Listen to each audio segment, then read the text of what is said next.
প্রিয় দর্শক, আপনাদের অনেকের বাসায় হয়তো এরকম ফ্যান ব্যবহার করে থাকেন।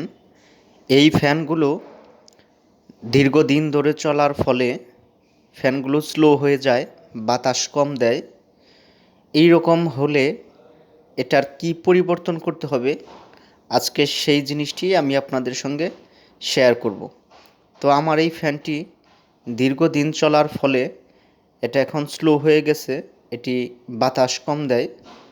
তো এইরকম আমার এর আগেও একবার হয়েছিল। আমি যেটা করেছিলাম সেটাই আজকেও করব। তো আমি এরকম হওয়ার কারণ হিসেবে ধরে নিচ্ছি, এই ফ্যানের মধ্যে যে ক্যাপাসিটরটি ব্যবহার করা হচ্ছে সেই ক্যাপাসিটরটি হয়তো দুর্বল হয়ে গেছে কিংবা নষ্ট হয়ে গেছে। তো আমি আজকে যেটা করব, এই ফ্যান থেকে ক্যাপাসিটর পরিবর্তন করব। একটি ক্যাপাসিটর কিভাবে পরিবর্তন করতে হয় সেটি আপনারা দেখতে পাবেন। ক্যাপাসিটরটি পরিবর্তন করার আগে আমার ফ্যানের মধ্যে প্রচুর ময়লা জমেছে, আমি ফ্যানটিকে একটু সার্ভিসিং করে নিই। সার্ভিসিংয়ের ফাঁকে আমি আপনাদের সঙ্গে আরও কিছু গুরুত্বপূর্ণ কথা শেয়ার করে নিই। একটি ফ্যান দীর্ঘদিন ব্যবহার করার ফলে ফ্যানের গায়ে প্রচুর পরিমাণে ময়লা জমে থাকে। এই সমস্ত ময়লা যদি আপনারা 6 মাস অন্তর অন্তর কিংবা 2-3 মাস অন্তর অন্তর পরিষ্কার না করেন, সেই ক্ষেত্রে এই ময়লাগুলো একসময় আপনার ফ্যানের ভিতরে প্রবেশ করে যায়। ফ্যানের ভিতরে যে মেকানিক্যাল পার্টগুলো রয়েছে সেগুলো একসময় জ্যাম করে দেয় এবং কি ব্লক করে দেয়। এর জন্য আমাদের ফ্যান কিন্তু অনেক স্লো হয়ে যায়।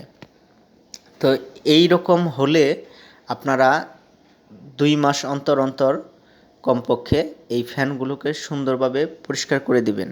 আমাদের ফ্যানটি সার্ভিসিং শেষ হয়েছে, এখন আমরা পেছনের কাভারটি খুলব।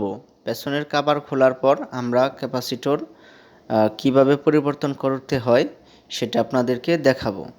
তো দর্শক দেখুন, এখানে খোলার পর আপনারা দেখতে পাচ্ছেন এই হচ্ছে আমাদের ক্যাপাসিটর। এই ক্যাপাসিটরটি 2 মাইক্রোফ্যারাডের আছে।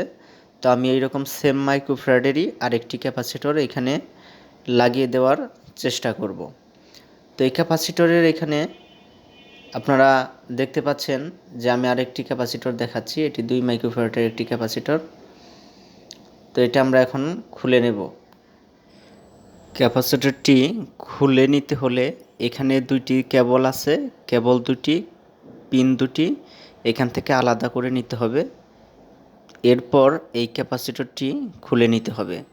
ক্যাপাসিটর এখানে একটি স্ক্রু দ্বারা আটকানো রয়েছে, তো এটা আমাদের খুলে নিতে হবে। আমরা খুলে নেওয়ার চেষ্টা করছি। এটা খুলে আমরা নিয়েছি এবং কি এটা এখন পরিবর্তন করে নতুন আরেকটি লাগিয়ে দিব। এই হচ্ছে আমার নতুন ক্যাপাসিটর। এই ক্যাপাসিটরটি এখন আমি এখানে ঠিক পুরানটার মতোই সেট আপ করে দেওয়ার চেষ্টা করছি, আপনারা দেখতে থাকুন। দেখুন, এটা লাগানো প্রায় শেষের দিকে।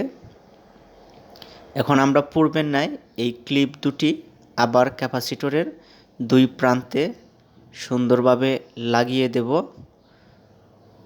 এরপর আমরা ফ্যানটিকে সেট আপ করব।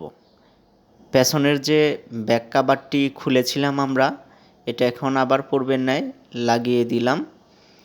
এরপর আমরা এই ফ্যানটিকে এখন ফ্যানের যে পাখাগুলো রয়েছে সেই পাখাগুলোও আমরা পূর্বের ন্যায় সুন্দরভাবে সেট আপ করব।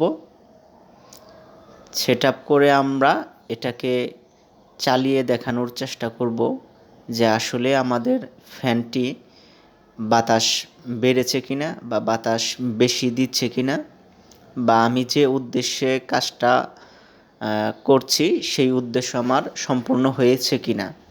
তো আমি এখানে সাপ্লাই দিয়ে আসলাম, দেওয়ার পর এখন আমরা এটাকে জাস্ট অন করব।